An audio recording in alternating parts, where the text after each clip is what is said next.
ये राजनीतिक बदला लिया जा रहा है। वर्षों से ये मामला चल रहा है और लालू परिवार मानसिक यातना और राजनीतिक यातना सहन कर रहा है। तो क्या इतना दिन किसी चीज के फैसले में होना क्या उचित है कि एक समय सीमा के अंदर इस बात का फैसला हो कि वो दोषी हैं या दोषी नहीं है? देखिए, कानूनी प्रक्रिया, कोर्ट के कार्यकलाप पर हम टीका टिप्पणी नहीं कर सकते हैं, लेकिन हाँ, अगर कानूनी प्रक्रियाएं जरूरत से ज्यादा लंबी हो, ईडी, इनकम टैक्स, सीबीआई और अन्य सारी जांच एजेंसियों का रेड हो, विरोधी राजनीतिक पार्टियां उसको मुद्दा बनाएं, तो जनता के मन में और लोगों के मन में तो जाता है, कहीं ये पॉलिटिक्स ऑफ वेंडेटा तो नहीं। नमस्कार, लाइव बिहार देख रहे हैं आप, आपके साथ मैं Sneha Gupta. Land for job मामले में जिस तरीके से दिल्ली के राउज एवेन्यू कोर्ट से फैसला आया और 41 लोगों पर अब ट्रायल चलेगा, मुकदमा दायर हो चुका है और उसमें लालू परिवार के कई लोगों का नाम है। ऐसे में बिहार की राजनीति भी काफी ज्यादा गर्मा गई है। हमारे साथ खास बातचीत करने के लिए आपको बता दें कि वीआईपी के राष्ट्रीय प्रवक्ता डॉक्टर सुनील कुमार है, सीधे जुड़ेंगे। सबसे पहले इस फैसले को कैसे देख रहे हैं सुनील जी? देखिए, ये तो एक कानूनी प्रक्रिया है, वैधानिक प्रक्रिया है, इस पर हमारा कोई टीका टिप्पणी नहीं है। कानून अपना काम करे, स्वच्छता से काम करे, निष्पक्षता से काम करे, हमारी यही आग्रह है। लेकिन जिस तरह वर्षों से ये मामला चल रहा है, वर्षों से ये मामला चल रहा है और लालू परिवार मानसिक यातना और राजनीतिक यातना सहन कर रहा है, तो क्या इतना दिन किसी चीज के फैसले में होना क्या उचित है? किसी परिवार को जो इतनी परेशानी उठानी पड़ रही है, क्या ये उचित है? और इतने लंबे दिन तक प्रक्रिया चलती है, बीच में कितने रेड हुए, कितने कानूनी कार्रवाई हुए, जितने भी विरोधी दल के प्रवक्ता होते थे, तरह तरह की उपमाएं और संज्ञाएं लालू प्रसाद के परिवार को दिया। तो क्या इसका ये जरूरी नहीं है कि एक समय सीमा के अंदर इस बात का फैसला हो कि वो दोषी हैं या दोषी नहीं है? ऐसा नहीं होने से जनता में ये बातें जाती है कि ये वेंडेटा के थ्रू हो रहा है, ये राजनीतिक बदला लिया जा रहा है। इसीलिए कानूनी प्रक्रिया में अगर ट्रायल होना है तो स्पीडी ट्रायल कर जल्द से जल्द दूध और दूध का पानी कर दे, ताकि लालू परिवार जो इतने वर्षों से राजनीतिक और शारीरिक प्रताड़ना झेल रहा है, उससे वो उबर सके, चाहे जनता के बीच में ये जाए कि वो दोषी हैं तो दंडित हो सके।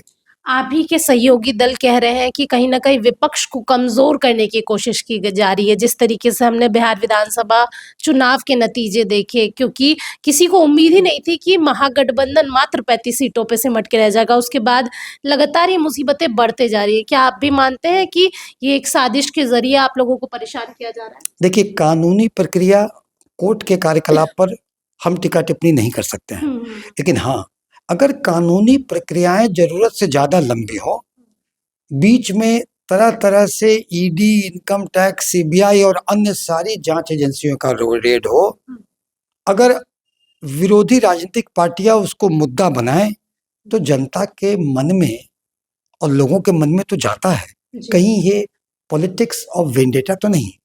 तो इसका एक ही चीज है कि जो भी हो, कानूनी प्रक्रिया त्वरित हो, तुरंत हो, तय सीमा के भीतर हो, ताकि जनता के बीच में या तो दोषी सामने आए या निर्दोष सामने आए।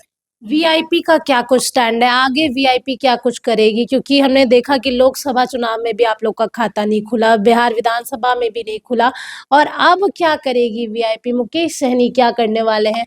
आप लोग की स्ट्रैटेजी क्या है? देखिए, ये निश्चित है कि जनता को हमने जो परोसा, जनता ने वो स्वीकार नहीं किया। एनडीए का जो वायदा किया, जो किया गया, उसको जनता स्वीकार की, हम लोग को करारी हार का सामना करना पड़ा। लेकिन हम इसको लेंगे कि हम वीआईपी पार्टी जनता के बीच कार्यकर्ताओं, प्रत्याशियों सबसे विमर्श करके कॉन्स्टिट्यूएंसी वाइज इस बात को समीक्षा करेगी, आत्मचिंतन करेगी कि किन कारणों से ऐसी करारी हार हुई, ताकि जनता के बीच में हम जाएं और उन कारणों से जिनसे हार हुई है उसका हम निराकरण कर सकें। और दूसरी बात कि जो जनता से लुभावने वायदे एनडीए ने किए, तो हम एक वॉचडॉग रहेंगे, हम एक प्रेशर ग्रुप रहेंगे और ये सुनिश्चित करेंगे कि सरकार उन सब वायदे को पूरा करे, जैसे कि 2 लाख 6 माह के अंदर महिलाओं को देने के वायदे थे। तो हम इसका निश्चित ही सुनिश्चित करेंगे कि जनता को, वो महिलाओं को वो 2 लाख मिले, नहीं तो हम सड़क से लेकर सदन तक इस बात पर आंदोलन करेंगे। चलिए, देखिए सड़क से लेकर सदन तक आंदोलन करेंगे। हालांकि बिहार विधानसभा चुनाव में करारी हार मिली है, लेकिन जनता के मुद्दों के साथ सड़क से सदन तक जाएगी वीआईपी और अगले चुनाव में क्या कुछ करती है इस पर भी नजर आएगी। और साथ में हमने बातचीत की है कि जो फैसला आया है उस पर क्या कुछ रिएक्शन है। आप बने रहिए हमारे साथ, तब तक के लिए बहुत बहुत शुक्रिया।